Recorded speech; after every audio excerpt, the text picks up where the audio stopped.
Hello friends, मैं हूं मिथिलेश कुमार और आपका स्वागत करता हूं उदित फार्मेसी के ऑनलाइन लर्निंग प्लेटफॉर्म पर। आज हम लोग वनस्पति जगत का वर्गीकरण यानी क्लासिफिकेशन ऑफ प्लांट किंगडम का लास्ट लेक्चर कहें तो करने वाले हैं, क्योंकि इस एक्सरसाइज क्वेश्चन का हम लोग पार्ट 2 कंप्लीट करते हुए पूरा क्लासिफिकेशन ऑफ प्लांट किंगडम खत्म कर देंगे।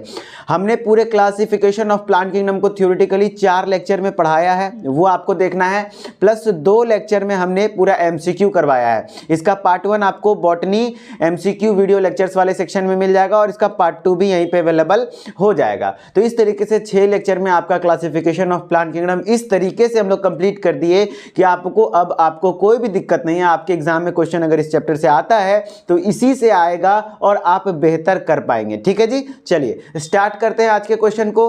हमारा फर्स्ट क्वेश्चन क्या है, ध्यान से सुनिएगा।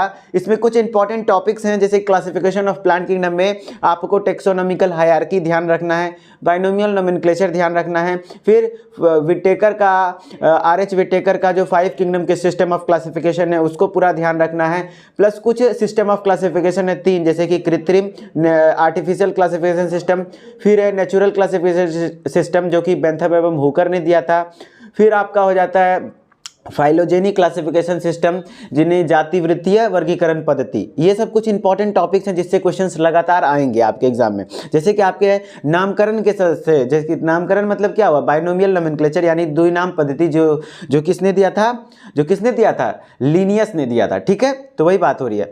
नामकरण के संबंध में कौन सा कथन सही है, नामकरण के संबंध में कौन सी कथन सही है, तो बाइनोमियल नोमेनक्लेचर से रिलेटेड हमने 3-4 पॉइंट्स आपको बताए थे। वो पॉइंट्स मैं आपको फिर से रिवाइज करा देता हूं कि जब भी होता है बाइनोमियल नोमेनक्लेचर कितने वर्ड्स का होता है, 2 वर्ड्स का होता है। फिर फर्स्ट नाम जो होता है वो क्या होता है, फर्स्ट नाम क्या होता है, जेनेरिक नेम होता है यानी जीनस का नाम होता है। और जो सेकेंड नाम होता है 2 वर्ड का होता है, उसमें फर्स्ट वर्ड जीनस होता है और सेकेंड वर्ड स्पीसीज का नाम होता है, स्पीसीज होता है। जीनस यानी क्या हो गया, जीनस मतलब हो गया वंश और स्पीसीज मतलब क्या हो गया, जाति। ठीक है, तो जाति का नाम होता है। फिर जीनस का जो फर्स्ट लेटर होता है वो कैपिटल में लिखा जाता है और स्पीसीज का जो फर्स्ट लेटर होता है वो स्मॉल में लिखा जाता है। फिर बोथ नाम से शुड बी अंडरलाइंड, दोनों जो नेम हैं वो अंडरलाइंड किए होंगे या तो इटैलिक फॉर्म में होंगे। अगर हाथ से लिखा हुआ है तो अंडरलाइन करेगा, यदि कंप्यूटराइज्ड है तो इटैलिक में लिखा होगा। समझ रहे हो? तो ये कुछ नियम्स हैं जो कि आपको याद रखने हैं, रूल्स हैं। वो अब देखिए इसके ऑप्शन के हिसाब से पूछिए कि कौन सा कथन सही है, मतलब कौन सा रूल सही है। कहने का मतलब है वंश, वंश कहने का मतलब है जीनस, वंश का मतलब क्या हुआ, जीनस।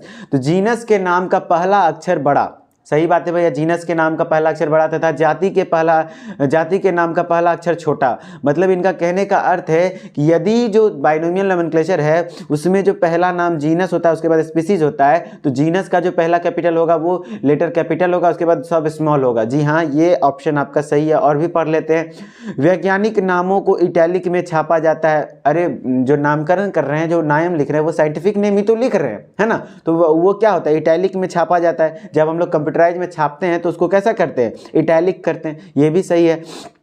तीसरा ऑप्शन है वैज्ञानिक नामों को जब हम हाथ से लिखा जाए तो उन्हें रेखांकित करना चाहिए। जी हाँ, अंडरलाइन करना चाहिए, रेखांकित करने का मतलब हुआ। तो जी हाँ, ये हो गया तीनों, मतलब क्या है, सही है। मतलब आपका आंसर क्या हो जाएगा, उपरोक्त में से सभी। क्लियर?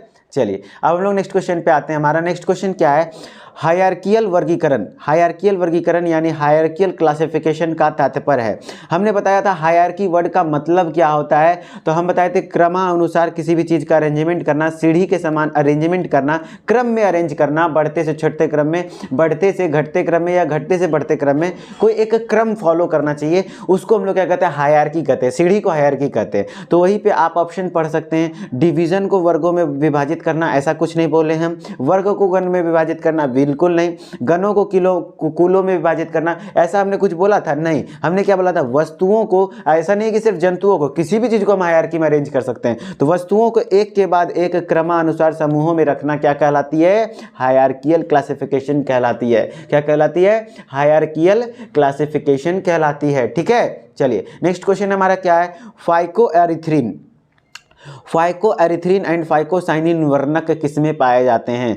तो जो फाइकोएरिथ्रिन एवं फाइकोसाइनिन वर्णक है ये याद रख लीजिए आप, साइनोबैक्टीरिया में पाया जाता है। किसमें पाया जाता है? साइनोबैक्टीरिया में। बहुत इंपॉर्टेंट ये क्या है, पिगमेंट है। पिगमेंट मतलब होता है वर्णक। कौन से वर्णक होते हैं? फाइकोएरिथ्रिन, क्या होता है? Phycoerythrin, phycoerythrin and phycocyanin, phycocyanin, CYANIN, याद रख लीजिएगा। फाइकोएरिथ्रिन एंड फाइकोसाइनिन किस में पाया जाता है? साइनोबैक्टीरिया में पाया जाता है। क्लियर? चलिए नेक्स्ट क्वेश्चन हमारा क्या है? वर्गीकरण की इकाई होती है, वर्गीकरण की जो इकाई है वो क्या है? तो हमने बताया था ये क्या है? हमारा क्लासिफिकेशन है, टेक्सोनॉमिकल क्लासिफिकेशन है। तो इकाई किसको कहते हैं? यूनिट। इकाई को इंग्लिश में कहते हैं यूनिट, और यूनिट होता है वो जो सबसे छोटा होता है। तो आपको पता है कि सबसे छोटा क्या है? इसमें हमारा स्पीसीज है, और स्पीसीज को हिंदी में हम लोग क्या कहते हैं? जाति कहते हैं। जीनस को हिंदी में क्या कहते हैं? वंश कहते हैं, ध्यान रखिएगा। तो आपका जो स्पीसीज हो गया, जाति हो गया, वो वर्गीकरण की इकाई कहलाती है। Unit of the classification is species and हम लोग कह सकते हैं कि species is the unit of taxonomy. Taxonomy का मतलब भी वही होता है, वर्गीकरण। क्लियर? चलिए अब हम लोग बात करते हैं, जब जाति का नाम वंश के नाम के साथ पुनरावृत्त हो तो क्या कहलाते हैं? क्या कहते हैं? ये हमने थ्योरेटिकल में भी बताया था कि देखिए जाति का नाम यानी जो बाइनोमियल नोमेनक्लेचर लिख रहे हैं तो शुरुआती वर्ड जीनस होता है, सेकंड वर्ड स्पीसीज होता है। जब ये दोनों सेम सेम हो जाए, दोनों सेम हो जाए, पुनरावृत्त मतलब सेम हो जाए, ऐसा तो होना नहीं चाहिए, लेकिन अगर हो जाए तो वो एक अलग टर्म कहलाता है। वो क्या कहलाता है? टॉटोनिम्स कहलाता है। क्या कहलाता है? टॉटोनिमस कहलाता है, टॉटोनिम्स कहलाता है। जैसे कि एग्जाम्पल में टॉटोनिमस का है गोरिल्ला। क्या? गोरिल्ला। गोरिल्ला का साइंटिफिक नेम होता है गोरिल्ला, गोरिल्ला, गोरिल्ला मतलब इसका क्या है? स्पीसीज। जीनस भी वही है, स्पीसीज भी वही है, तो gorilla is the example of tautonymous. Clear? तो आपको क्या मैं बोल रहा हूं कि यदि उसका वंश का नाम और जाति का नाम दोनों पुनरावृत्त हो जाए, रिपीट हो जाए, तो वो क्या कहलाते हैं? टॉटोनिमस कहलाते हैं। क्लियर? चलिए नेक्स्ट क्वेश्चन हमारा क्या है? वर्तमान में किसी पौधे के वैज्ञानिक नाम प्रदान करने के लिए क्या आवश्यक है? कोई भी पौधा है उसका वैज्ञानिक नाम अगर आपको देना है तो क्या आवश्यक है? ये जनरली कॉमन सेंस वाली क्वेश्चन है, आप ध्यान से पढ़ सकते हैं इसको। क्या है? नाम अधिक लंबा नहीं होना चाहिए। जी हाँ, ये भी क्राइटेरिया रखा जाता है कि आप ऐसा नहीं कि 2 बीघा का नाम ही रख दें, जैसे कि जैकलीन फर्नांडिस जैसा एकदम पूरा बड़की टाइप का नाम नहीं रखना है। एक सरल भाषा में, सरल मतलब एक छोटा सा नाम रखना है जो कि पढ़ना आसान हो और याद रखना भी आसान हो। नामों का उच्चारण भी कठिन ना हो, आराम से क्या कहते हैं, मतलब समझ रहे हो ना, कुछ ऐसा वैसा नाम ना हो, मतलब थोड़ा सा याद रखना भी आसान हो। बात अलग है हम लोग के लिए वो आसान नहीं होता है क्योंकि वो लैटिन भाषा में रखते हैं, तो उन लोगों के लिए, अंग्रेज रखते हैं ना, तो अंग्रेजों के लिए ये आसान होता है, हम लोग के लिए नहीं। हम लोग तो भाई नाम लैटिनाइज्ड होना चाहिए। जी हाँ, लैटिन भाषा में होना चाहिए, समझ रहे हो? तो लैटिन वाले जो भाषा का ओरिजिनेशन है जहाँ का, वहाँ पे लिए आसान होगा। हमारे लिए तो सर दर्द होता ही है। हम लोग कहाँ आम बोलते हैं, वो लोग मैंगी फेरा इंडिका, उनको मैंगी फेरा इंडिका अच्छा लगता है, समझ रहे हो? हमको लगता है मैंगी फेरा इंडिका कोई बॉलीवुड हीरो का नाम है, समझ रहे हो? तो ऐसा नहीं होना चाहिए, ऐसा ही होता है। तो आपका आंसर हो जाएगा उपरोक्त सभी। ना चाहते हुए भी आपको सभी मारना पड़ेगा क्योंकि उनके अनुसार सही है वो सभी चीज़ें। लंबा नहीं होना चाहिए, उच्चारण कठिन ना हो, प्लस लेटिनाइज ना हो। अगर उनके बस में हो तो इतना लंबा लंबा नाम रख दे, तो उनको लिमिट दिया गया है कि आप कोई भी पौधा है उसका नाम जो है लंबा नहीं रख सकते, उच्चारण भी बहुत ज़्यादा कठिन नहीं होना चाहिए, और लेटिनाइज्ड तो होना कंपलसरी है। ये तो होना है कि लैटिन भाषा में ही होना चाहिए वो, ठीक है? उपरोक्त सभी आपका आंसर चला जाएगा। ओके, नेक्स्ट है हमारा क्या? प्रोटिस्टा के अंतर्गत सम्मिलित हैं। बताइए प्रोटिस्टा में क्या होता था, आप बताइए। जब 5 किंगडम सिस्टम ऑफ क्लासिफिकेशन हमने पढ़ाया था, इसमें जो भी होगा वो क्या होगा? यूनिसेल्यूलर होगा, और क्या होना चाहिए? यूकैरियोटिक होना चाहिए। क्या होना चाहिए? यूकैरियोटिक होना चाहिए। तो जो भी यूकैरियोटिक है वो प्रोटिस्टा के अंतर्गत आ जाएगा, प्लस अगर यूनिसेल्युलर है तभी आएगा, ठीक है? यूकैरियोटिक यूनिसेल्युलर होना चाहिए। तो आपको मैं बता दूं कि आपका जो शैवाल होता है, शैवाल यानी एल्गी, कुछ एल्गी ऐसे होते हैं, कुछ एल्गी ऐसे होते हैं, क्योंकि एल्गी जितने भी होते हैं वो यूकैरियोटिक होते हैं क्योंकि प्लांट किंगडम के अंतर्गत आता है। और कुछ एल्गी ऐसे होते हैं जैसे क्लेमाइडोमोनास, क्लेमाइडोमोनास एक यूनिसेल्युलर एल्गी है। क्या है? यूनिसेल्युलर एल्गी है, यूनिसेल्युलर एल्गी है। तो मतलब एक कोशिकीय शैवाल है, तो एक कोशिकीय है, यूकैरियोटिक है, मतलब क्लेमाइडोमोनास प्लांट किंगडम में तो आएगा ही आएगा, लेकिन प्रोटिस्टा के अंतर्गत भी आ जाएगा। तो आपका क्या हो गया? शैवाल भी प्रोटिस्टा के अंतर्गत आ गया। प्लस कवक, कवक भी आप पढ़ चुके हैं कि कवक, कुछ कवक क्या होता है? यूनिसेल्युलर होता है, कुछ कवक मल्टीसेल्युलर होते हैं, ये दोनों हो सकता है। तो आपका कवक भी कुछ कवक किस में आ जाएगा? प्रोटिस्टा में आ जाएगा। और प्रोटोजोआ तो प्रोटिस्टा का ही पार्ट है, प्रोटिस्टा को ही प्रोटोजोआ कहते हैं। तो आपका आंसर हो जाएगा क्या? प्रोटोजोआ, शैवाल तथा कवक। क्या? प्रोटोजोआ, शैवाल तथा कवक, ये आपका आंसर चला जाएगा। ठीक है, चलिए नेक्स्ट क्वेश्चन हमारा क्या है, पौधों का कृत्रिम वर्गीकरण प्रस्तुत किया था। आर्टिफिशियल सिस्टम ऑफ क्लासिफिकेशन में कुछ कुछ वैज्ञानिक थे, जैसे ब्रूनफेल्ड थे, लिनियस थे। तो आपको आंसर टिक करना है। देखिए ऑप्शन में क्या मिल रहा है हमें, तो लिनियस ने किया था आर्टिफिशियल सिस्टम। देखिए लिनियस बहुत इंपॉर्टेंट साइंटिस्ट थे। ठीक है, आर्टिफिशियल क्लासिफिकेशन ऑफ सिस्टम जो दिए थे, कृत्रिम वर्गीकरण पद्धति, वो लिनियस ने ही दिया था। तो लिनियस ने क्या क्या दिया था, 2 किंगडम सिस्टम ऑफ क्लासिफिकेशन इन्हीं ने दिया था, जिसमें कि प्लांट किंगडम और एनिमल किंगडम बताया। बाइनोमियल नोमेनक्लेचर इन्हीं ने दिया था। फादर ऑफ मॉडर्न टेक्सोनॉमी, आधुनिक वर्गीकरण का जनक भी इन्हीं को ही कहा जाता है। और आर्टिफिशियल क्लासिफिकेशन सिस्टम यानी कृत्रिम वर्गीकरण पद्धति भी इन्हीं ने दिया था, लिनियस नहीं दिया था। क्लियर। चलिए नेक्स्ट क्वेश्चन हम लोग बात करते हैं, क्या विटेकर के 5 जगत वर्गीकरण में यूकैरियोट्स का स्थान है, कितने जगत में, तो विटेकर का 5 वर्गीकरण पद्धति देखिए तो 5 किंगडम सिस्टम ऑफ क्लासिफिकेशन जो कि आर.एच. विटेकर ने 1969 में दिया था, उसमें 5 किंगडम थे। वो पांचों किंगडम के नाम आपको मैं याद रिवाइज कराता हूँ, मोनेरा, प्रोटिस्टा, फंगी, प्लांटाई, 5वें नंबर पे एनिमेलिया। ठीक है, मोनेरा, प्रोटिस्टा, फंगी, प्लांटाई, एनिमेलिया। तो उसमें जो शुरुआती जो 2 गो थे वो दोनों यूनिसेलुलर थे, और एक था प्रोकैरियोटिक जो कि मोनेरा था, और ये यूकैरियोटिक था जो कि प्रोटिस्टा था। लेकिन जो मल्टी सेलुलर थे और यूकैरियोट्स थे वो कौन कौन से थे, फंगी थे और प्लांटाई थे और एनिमेलिया थे। अब क्वेश्चन देखिए क्या है, यहीं से क्वेश्चन है, यूकैरियोट्स का स्थान है कितने में, कितने में, तो यूकैरियोट्स किस में है, इसमें भी यूकैरियोट्स है, इसमें भी यूकैरियोट्स है, इसमें भी, मतलब टोटल 4 गो में। देखिए 5 जगत है, हमने आपको क्या बताया था, 5 जगत है, 5 में से सिर्फ एक ही जगत ऐसा है, एक के गो, जिसमें कि क्या है, मोनेरा में प्रोकैरियोटिक है। मोनिका, ओ माय डार्लिंग, इस तरीके से याद रखिए कि भैया सिर्फ मोनेरा, सिर्फ मोनेरा, मोनिका पे ध्यान नहीं देना है, मोनेरा, सिर्फ मोनेरा है ऐसा जो कि प्रोकैरियोटिक और सब यूकैरियोटिक है। तो आपका क्या आंसर चला जाएगा, 4। आप ऐसे दिमाग लगा सकते हैं कि भैया 5 किंगडम सिस्टम ऑफ क्लासिफिकेशन कितना जगत, 5 जगत, 5 जगत में हमको सर बताइए दिए हैं कि सिर्फ एक के गो में क्या आता है, प्रोकैरियोटिक होता है। तो जो 4 गो होगा वो क्या होगा, यूकैरियोटिक होगा। तो आप टक से आंसर कर देंगे। आप कहाँ पे टक देके, कहाँ चला गया पेन, हाँ टक दे के आंसर कर देंगे बी, केवल 4 जगत में। इस तरीके से क्वेश्चन अटेम्प्ट करना है, समझे। चलिए नेक्स्ट क्वेश्चन हमारा क्या है, पौधों में लैटिन नाम दिए जाते हैं, क्यों लैटिन नाम क्यों दिया जाता है, क्योंकि लैटिन क्या है, लैटिन देखिए ऑप्शन पढ़िए, लैटिन सरल भाषा है, संपूर्ण जगत में क्या कहते हैं एक पौधे के लिए ही नाम होता है, यह लिखने में सरल है, दूसरी भाषाओं में अधिकांश नाम सही रहने नहीं होते हैं, ऐसा कोई ऑप्शन नहीं है। आपको जो लैटिन नाम होता है ये तो आपको भी पता है कि भाई सरल भाषा तो है नहीं, ये बड़ी डिफिकल्ट भाषा है, लेकिन हाँ लैटिन नाम इसलिए दिया जाता है कि पूरे विश्व में आप शायद मैंगो बोले या फिर आम बोले तो सिर्फ इंडिया और पाकिस्तान, इधर आसपास के जो एशिया के कंट्री है वहीं पे आपको मिल पाए, आम को समझ पाएंगे। लेकिन अगर आप दूसरे कॉन्टिनेंट में चले जाएंगे, दूसरे देश में चले जाएंगे, कहीं अमेरिका वगैरह, वहाँ पे यदि मैंगो बोले तो अमेरिका में शायद मैंगो ही बोलते हैं, और भी किसी कंट्री में कोने में चले जाएंगे मैंगो बोले तो शायद लोग नहीं समझेंगे। लेकिन मैंगीफेरा इंडिका यदि आप बोलेंगे तो वो गूगल कर लेंगे तो मतलब उनको पता चल जाएगा। मैंगीफेरा इंडिका अगर पढ़े लिखे हो, बायोलॉजी पढ़े हुए, ऐसा नहीं कि कोई वहाँ पे बेगर समझते हो, वहाँ का भिखारी भी रईस होता है, समझ रहे हो ना, तो वहाँ का भिखारी भी रईस होता है। वहाँ के बेगर से जाके पूछोगे भाई मैंगीफेरा इंडिका है क्या आपके पास, हे तेरा पास मैंगीफेरा इंडिका है सॉरी हमको इंग्लिश उतना बोलने नहीं आता है वो वाला, तो आप क्या बोलेगा, मैंगीफेरा इंडिका, तो समझेगा नहीं समझेगा, तो वो क्या समझेगा, आप उसको तो मैंगो ही समझ में आएगा।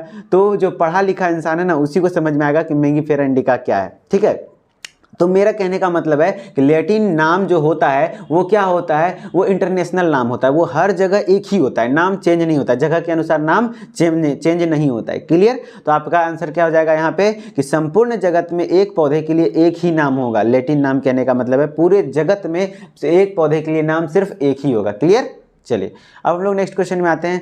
पौधे का नामकरण विज्ञान कहलाता है। पौधे का नामकरण हम किस पद्धति के अनुसार करते हैं, तो बाइनोमियल नोमेनक्लेचर के, कोई भी साइंटिफिक नेम है उस किसके अनुसार हो रहा है, अभी द्विनाम पद्धति बाइनोमियल नोमेनक्लेचर के अनुसार होता है। तो आपका आंसर क्या हो जाएगा, द्विनाम पद्धति। क्लियर, चलिए नेक्स्ट क्वेश्चन है, किसके लिए लिनियस को श्रेय दिया जाता है, बताइए लिनियस को किसके लिए श्रेय दिया जाता है। हमने 2-3 चीजें पढ़ा रखी है, उसमें से ऑप्शन में देखिए, द्विनाम पद्धति के लिए, जी हाँ द्विनाम पद्धति के लिए दिया जाता है। स्वतंत्र अपव्यवहन सिद्धांत, नहीं जी ऐसा कुछ नहीं है। विचारधारा की उपार्जित लक्षण वंशागत होते हैं, ऐसा भी नहीं है। सीमा कारक सिद्धांत, ये भी नहीं है। तो आपका ऑप्शन में तो एक ही मिला, लेकिन है तो बहुत चीज़ के लिए, जैसे द्विनाम पद्धति के लिए, आर्टिफिशियल सिस्टम ऑफ क्लासिफिकेशन के लिए, फादर ऑफ मॉडर्न टेक्सोनॉमी के लिए, तो ये सब चीज़ें हैं। लेकिन आपको ध्यान रखना है द्विनाम पद्धति जो कि इस ऑप्शन के अनुसार है। ठीक है, नेक्स्ट है वर्गीकरण की मूल इकाई। फिर से क्वेश्चन रिपीट हुआ, वर्गीकरण की मूल इकाई। वहाँ पे इकाई पूछा था, मूल इकाई। तो भाई इकाई यानी यूनिट, और यूनिट उसको कहते हैं जो उस ग्रुप में सबसे छोटा हो। सबसे छोटा क्या होता है? सबसे नीचे क्या था? स्पीसीज था ना। तो आपका आंसर क्या हो जाएगा? स्पीसीज। देखिए स्पीसीज है, यस। जाति, आपका आंसर कट्ट देके मार जाएगा, स्पीसीज, जाति। क्लियर? चलिए नेक्स्ट क्वेश्चन हमारा क्या है? बाह्य जीवन विज्ञान, बाह्य जीव विज्ञान, एक्सोबायोलॉजी निम्न में से किसके अध्ययन से संबंधित है? भाई बाह्य जीव विज्ञान यानी एक्सोबायोलॉजी किससे संबंधित है? तो अब बात करें एक्सोबायोलॉजी, तो अर्थ पे जब हम लोग बात करते हैं अपने ग्रह पे, तो हम लोग हुआ कि इंडोबायोलॉजी, जो कि हम लोग अपने बारे में पढ़ते हैं, अपने अर्थ के बारे में पढ़ते हैं। लेकिन जब अर्थ से अपने पृथ्वी को छोड़कर, अपने ग्रह को छोड़कर किसी अन्य ग्रह पर बायोलॉजी पढ़ते हैं, तो उसको हम लोग एक्सोबायोलॉजी कहते हैं। क्या कहते हैं? एक्सोबायोलॉजी यानी बाह्य जीव विज्ञान कहते हैं। तो आपका ऑप्शन नंबर 1 ही सही हो जाएगा। अन्य ग्रहों पर जीवन से अध्ययन संबंधित क्या कहलाती है? बाह्य जीव विज्ञान कहलाती है। क्लियर? एक्सोबायोलॉजी कहलाती है। पौधों का एक समूह जो किसी रैंक के समान ट्रायट युक्त होता है। पौधों का एक समूह जो किसी रैंक के समान ट्रायट युक्त होता है वह है। हमने बताया था टेक्सोनोमिकल हायरार्की में समूह का बात कर रहा है। समूह, पौधों का एक समूह जो किसी रैंक के जैसा काम करता है। देख रहे हैं, रैंक 1, रैंक 2, इस तरीके से रैंकिंग हो रहा है ना, रैंक के जैसा काम कर रहा है, तो वो क्या कहलाता है? हर एक समूह क्या कहलाता है? एक समूह क्या कहलाता है? हमने बताया था हर एक समूह अपने आप में क्या कहलाएगा? टेक्सॉन कहलाएगा। क्या कहलाएगा? टेक्सॉन कहलाएगा। समझ रहे हो? क्या कहलाता है? टेक्सॉन। तो आपका आंसर क्या आ जाएगा? टेक्सॉन। क्लियर? चलो नेक्स्ट क्वेश्चन पे आते हैं हम लोग। 5 जगत वर्गीकरण प्रणाली किसने प्रस्तुत की? 5 जगत वर्गीकरण प्रणाली किसने प्रस्तुत की थी? ये क्वेश्चन है, बताओगे तो हम माथा चूड़ देंगे, माथा फोड़ देंगे। बताओ। बीरबल ने? नहीं भाई, बीरबल कहाँ से आ गया? अरस्तु ने? नहीं। विटेकर ने? जी हाँ, विटेकर ने 5 जगत वर्गीकरण प्रणाली को प्रस्तुत किया था। अब विटेकर ने कब किया था 5 जगत प्रणाली को? तो बताइए 1969 में। Whittaker, R.H. विटेकर नाम के वैज्ञानिक थे जिन्होंने 1969 ईस्वी में 5 जगत वर्गीकरण प्रणाली को वर्गीकृत किया, जिनके अनुसार 5 जगत होते हैं। उसमें से 5 जगत के नाम मेरे साथ जो बोलेगा उसको मोनिका से मिलने, सॉरी मोनिका नहीं, मोनेरा से मिलने का मौका मिलेगा। ठीक है, मोनिका से नहीं मिलना है। तो क्या हुआ? मोनेरा, फिर क्या? Protista, fungi, प्लांटाई, animalia. ठीक है, बताओ मोनेरा क्या होता था? तो यूनिसेलुलर प्रोकैरियोटिक होता था, एक को प्रोकैरियोटिक होता था, और चारों क्या होता था? यूकैरियोटिक होता था। और जो प्रोटिस्टा क्या होता था? यूनिसेलुलर यूकैरियोटिक होता था। फंगी का क्या खास बात था? ये है तो मल्टीसेलुलर, लेकिन ये मल्टीसेलुलर होता है प्लस क्या? हेटेरोट्रोपिक होता है, इसमें क्लोरोफिल नहीं प्रेजेंट होता है। और इसका सेल वॉल किसका बना होता है? काइटिन का बना होता है। समझ रहे हो? फिर प्लांट है, प्लांट मल्टीसेलुलर है भैया, मल्टीसेलुलर है, इसमें ऑर्गन पाए जाते हैं, और प्लस क्या कहते हैं हम लोग, क्या कहते हैं, इसमें क्लोरोफिल भी पाया जाता है। ये ऑटोट्रॉप्स होते हैं और फोटोसिंथेटिक ऑटोट्रॉप्स होते हैं, ये प्रकाश संश्लेषण कर पाते हैं। प्लस एनिमेलिया में क्या है? मल्टीसेलुलर होते हैं, यूकैरियोटिक होते हैं, ऑर्गन प्रेजेंट होता है, ऑर्गन सिस्टम भी प्रेजेंट होता है, प्लस इसमें हेटेरोट्रॉप्स तो हम लोग है ही, प्लस ये हम लोग क्या है? होलोजाइक टाइप ऑफ न्यूट्रिशन शो करते हैं, और एक होता है सेप्रोफिटिक, ये दोनों करते हैं। तो इस तरीके से चीज़ें आपके दिमाग में घपनी चाहिए। ठीक है, मोनिका का नाम तो याद हो गया होगा। भगवान न करे कोई आपके बैच में नाम हो मोनिका नाम की लड़की, माफ़ कीजिएगा आज मुंह से निकल गया। मोनेरा मोनिका में कन्फ्यूजन हो जाता है यार, लेकिन इंटरेस्टिंग नाम है, गाना मस्त है वो। नेक्स्ट है, लीनियस की द्विनाम पद्धति का अर्थ है कि प्रत्येक जीव का नाम है। लीनियस जो हम लोगों ने द्विनाम पद्धति दिया था उसका नाम क्या? उनके कहने का अर्थ क्या है? जो द्विनाम पद्धति है मतलब दो का अर्थ क्या है? वहाँ पे दो वैज्ञानिकों द्वारा दिया गया नाम? नहीं, ऐसा कुछ नहीं है। फिर दो नाम लिखा जाना चाहिए, एक लैटिन और दूसरा व्यक्ति का नाम? नहीं, ऐसा भी कुछ नहीं है। फिर दो नाम, एक वैज्ञानिक और दूसरा प्रचलित नाम? नहीं, ऐसा भी कुछ नहीं है। तो क्या होना चाहिए? एक वंश नाम होना चाहिए, दूसरा जाति नाम होना चाहिए। जी हाँ, पहला जो होना चाहिए वो वंश का नाम यानी जीनस का नाम होना चाहिए। किसका? जीनस। लगता है हमको भी मोनेरा याद कर रही है। जीनस, और जाति क्या हो जाएगा? सॉरी जाति क्या हो जाएगा? स्पीसीज। आते हैं मोनेरा, आर्कीबैक्टीरिया, यू बैक्टीरिया। बताओ तो साइनोबैक्टीरिया में कौन सा पिगमेंट पाया जाता है? अभी हम पढ़ाए थे ना, साइनोबैक्टीरिया में कौन सा पिगमेंट था? फाइकोएरिथ्रिन एवं फाइकोसाइनिन। ठीक, चलो हो गया। नेक्स्ट क्वेश्चन हमारा क्या है? निम्न में से किसने पौधों का प्राकृतिक वर्गीकरण प्रस्तुत किया? प्राकृतिक वर्गीकरण, नेचुरल क्लासिफिकेशन सिस्टम हमने बता रखा है। नेचुरल क्लासिफिकेशन सिस्टम किसने किया था? बेंथम तथा हुकर ने। किसने? बेंथम तथा हुकर ने। बेंथम तथा हुकर ने, समझ रहे हो? Bentham Bentham Bentham. प्राकृतिक वर्गीकरण, natural classification system, natural classification system किसने दिया था? बेंथम एवं हुकर ने। तो नेचुरल, देख तो बेंथम, बेंथा हम लोग के घर तरफ ना, हम लोग का घर है, बेंथा किसको कहते हैं? नट्टा लोग को कहते हैं। बेंथा किसको कहते हैं? नट्टा लोग को। तो नट्टा और नेचुरल, ये देखो NAT, नट्टा, NATURAL, इस तरीके से याद रख लो। नेचुरल क्लासिफिकेशन NATA होता है ना, तो NATA नट्टा, तो नट्टा मने बेंथा, नट्टा मने बेंथा, हम लोग की तरफ बौना बेंथा इस तरीके से कहते हैं। तो बेंथा क्या हो गया? बेंथा क्या हो गया? Natural classification system. याद रह जाएगा। Natural, natural NAT, Natta, Natta के किसको कहते हैं? बेंथा कहते हैं, बेंथा को। तो बेंथा हो गया। बेंथम एवं हुकर क्या हो गया? नेचुरल क्लासिफिकेशन सिस्टम दिया था। क्लियर? इस तरीके से याद रख लीजिए, किसी तरीके से याद रख लो, ये चैप्टर रटने वाली है, ठीक है? याद हो रहा है तो बढ़िया है। पादप जगत के सबसे प्राचीन सदस्य निम्न में से किसे माना जाता है? तो बताइए पादप जगत में कितने डिवीजन हैं? कितने डिवीजन है? 5। कौन कौन सा बताइए? प्लांट किंगडम को किसने बांटा गया बताओ? प्लांट किंगडम, क्रिप्टोगेमिया, फेनरोगेमिया तो बांटा गया, लेकिन डायरेक्टली आप उसका डिवीजन बताओ। प्लांट किंगडम कौन कौन सा था मैं बताता हूँ। सबसे पहला क्या था बताओ? थैलोफाइटा। क्या था? थैलोफाइटा, जिसको हम लोग एल्गी कहते हैं। थैलोफाइटा, इसमें मेनली क्या आता है? एल्गी आता है, थाइलोफाइटा।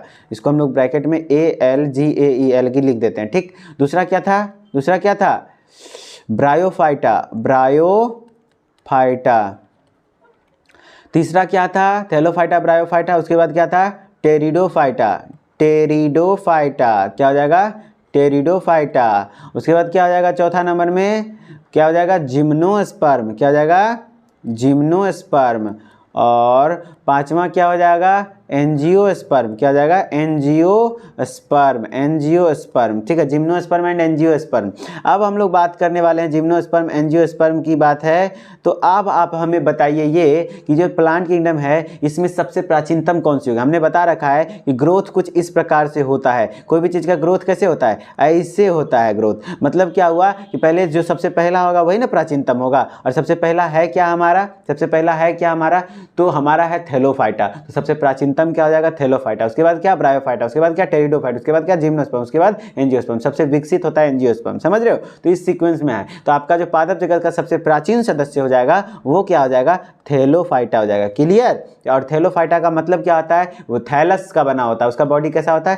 थैलस जैसा। और थैलस मतलब क्या? थैला। थैला मतलब क्या? थैलस मतलब क्या? उसके बॉडी में ना ही लीफ का पता चलेगा, लीफ नहीं, बड नहीं, स्टेम नहीं, रूट, मतलब कुछ का पता नहीं चलेगा। उसका जड़, तना, पत्ती है कौन, बस पूरा बॉडी रहेगा। आप आइडेंटिफाई नहीं कर पाओगे कौन सा जड़ है, कौन सा तना है, कौन सा पत्ती है, ठीक है। उसको हम लोग थैलोफाइटा कहते हैं। क्लियर? और उसमें से जो शुरुआती 3 गो होता है उसको किस में बांटा गया है? शुरुआती जो 3 गो होता है ये टेरिडोफाइट तक, टेरिडोफाइट तक वो क्या होते हैं? क्रिप्टोगेमिया होती हैं। क्या होती हैं? क्रिप्टोगेम्स। क्रिप्टोगेम्स किसको कहते हैं? जिसमें कि पुष्प और बीज नहीं बनता है, जिसमें कि फूल और बीज नहीं खिलता है। और ये दोनों क्या हो गया? फेनेरोगेम्स हो गया। फेनेरोगेम्स। फेनेरोगेम्स किसको कहते हैं? जिसमें कि क्या होता है? पुष्प और बीज लगता है, ठीक है। तो क्रिप्टोगेम्स और फेनेरोगेम्स, क्वेश्चन ऐसा आता है कि क्रिप्टोगेम्स के अंतर्गत कौन कौन से हैं? तो 3 हैं, थैलोफाइटा, ब्रायोफाइटा एंड टेरिडोफाइटा। और फेनेरोगेम्स के अंतर्गत कौन कौन से? Gymnosperm, angiosperm. क्लियर? चलो अब नेक्स्ट क्वेश्चन पे आते हैं हम लोग। नेक्स्ट क्वेश्चन ही वही है, लो आ गया। फिर कहता है निम्न में से कौन सा क्रिप्टोगेम्स नहीं है? बताओ क्रिप्टोगेम में कौन सा नहीं है? था कौन कौन सा? तो शुरुआती जो 3 गो था क्रिप्टोगेम्स में था। शुरुआती तीनों का नाम क्या था? थैलोफाइटा, फिर क्या था? ब्रायोफाइटा। मैं बार बार क्यों लिखता हूँ? ताकि आपको किसी तरीके से याद हो जाए। और आप भी लिखिए टेरिडोफाइटा, टेरिडोफाइटा, आप भी लिखिए टेरिडोफाइटा। फिर जो और क्या कहते हैं, और क्या था? और नीचे ये तीनों क्या था? ये क्या था? तीनों क्रिप्टोगेमिया थे। और जो नीचे में था जिम्नोस्पर्म और एंजियोस्पर्म वो क्या थे? फेनेरोगेम्स थे। तो जो पूछ रहा है क्रिप्टोगेम्स कौन सा नहीं है, मतलब ये तीनों तो आंसर में नहीं होगा। क्यों? क्योंकि ये तो होता ही है। तो आपका सवाल तो किस में आता है? थैलोफाइटा, तो ये छट गया। ब्रायोफाइट तो क्रिप्टोगेम्स है, टेरिडोफाइट्स भी क्रिप्टोगेम्स है। तो जिम्नोस्पर्म क्या है? एक फेनेरोगेम्स है। तो यहाँ क्रिप्टोगेम्स नहीं होगा। तो आंसर हो जाएगा आपका क्या? जिम्नोस्पर्म। क्लियर? कौन सा क्रिप्टोगेम्स नहीं है? तो आपका आंसर हो जाएगा जिम्नोस्पर्म। क्लियर? चलिए, आज का क्वेश्चन यहीं तक था। इस तरीके से हमने क्लासिफिकेशन ऑफ प्लांट किंगडम को आपके लिए बेहतर बनाने की कोशिश की है। आपके जो अरिहंत वाले बुक के एक्सरसाइज में कुछ क्वेश्चन आलतू फालतू भी दिए हुए हैं, जैसे कि ओस्टवाल्ड का आपको क्लासिफिकेशन नहीं पढ़ना है, वो MSc BSc लेवल में पढ़ा जाता है, हम लोग अभी पढ़ रहे हैं, तो वो सब चीज़ें आपको अभी नहीं पढ़ना है। ठीक है? वो सबसे क्वेश्चन आएंगे नहीं। जिससे क्वेश्चन आएंगे, जो चीज़ें आपके बुक में देना चाहिए था वो दिया नहीं था, तो मैंने ऐड कर दिया, प्लस कुछ क्वेश्चंस भी फालतू दिए हुए थे, तो उसको भी छांट छांट के मैं पढ़ाता हूँ आपको। और जो जो पढ़ा रहा हूँ, देखो, एक मेंटर होने का यही तो फायदा है कि अपने एक्सपीरियंस के अनुसार मैं चीज़ों को छांट सकता हूँ, आपको पता नहीं चलेगा। जब भी मैं खुद अपनी एंट्रेंस की तैयारी कर रहा था, मैं भी नहीं छांट पाता था क्या इंपॉर्टेंट है क्या नहीं इंपॉर्टेंट है, लेकिन तो मैं अपनी टीचर की बात मानता था। तो आप अभी मेरा बात मानो, जो जो मैं पढ़ा रहा हूँ वैसे वैसे पढ़ते जाओ। आपका बायोलॉजी में अगर उतना कर लिए तो 40 से 45 क्वेश्चन कोई नहीं काटेगा, कोई नहीं काटेगा। और 50 में 50 तो क्वेश्चन मेरे से भी नहीं बनता भाई, मैं भी क्यों तारीफ करूं। 50 में से 50 क्वेश्चन ऐसा नहीं है कि मैं बना ही दूं, हो सके मेरा से भी 45 44 45 50 क्वेश्चन तक मतलब 45 46 तक ही बन पाएगा। कुछ 3-4 क्वेश्चन आपके एग्जाम में आते ही हैं, एग्जाम में इसलिए डाला जाता है ताकि वो आपसे बने ना। ठीक है? क्योंकि बायोलॉजी किसी भी सब्जेक्ट्स का अथाह सागर है, पढ़ते जाओगे तो भाई डीप प्लांट किंगडम को ही पढ़ो 15 लेक्चर में, पढ़ते रहो। क्या गारंटी कोई 15 लेक्चर में तुम पढ़ोगे और उसी में से क्वेश्चन आ जाएगा, उससे बाहर चला गया तो क्या करोगे? तो इसीलिए कोशिश करो कि मेरा उस 5 क्वेश्चन को छोड़ ही दिया जाए। जो 45 के बाद जो क्वेश्चन है ना 5 गो, जो कि नहीं बनाने के लिए डाला जाता है, बेकार क्वेश्चन डाला जाता है, एकदम हार्ड डाला जाता है, उसको छोड़ दो। जो शुरुआती 45 है कम से कम उसको तो पकड़ो, उसी से तो सिलेक्शन होना है। समझ रहे हो? तो इस तरीके से पढ़ते हैं। ठीक है? ये है हमारा माइंड गेम, समझ रहे हो? इस तरीके से हम लोग दिमाग खोपड़िया लगाते हुए स्मार्ट स्टडी करो, सिलेक्शन पक्का होगा। ठीक है? चलिए, अब हम लोग स्टार्ट करेंगे रेस्पिरेटरी सिस्टम जूलॉजी में एक चैप्टर, और इस संडे में आपका क्लासिफिकेशन ऑफ प्लांट किंगडम तो कंफर्म रहेगा, रट लो। ठीक है? चलिए, संडे के टेस्ट में। ओके, चलिए मिलते हैं नेक्स्ट लेक्चर में, तब तक के लिए धन्यवाद। Okay, bye bye.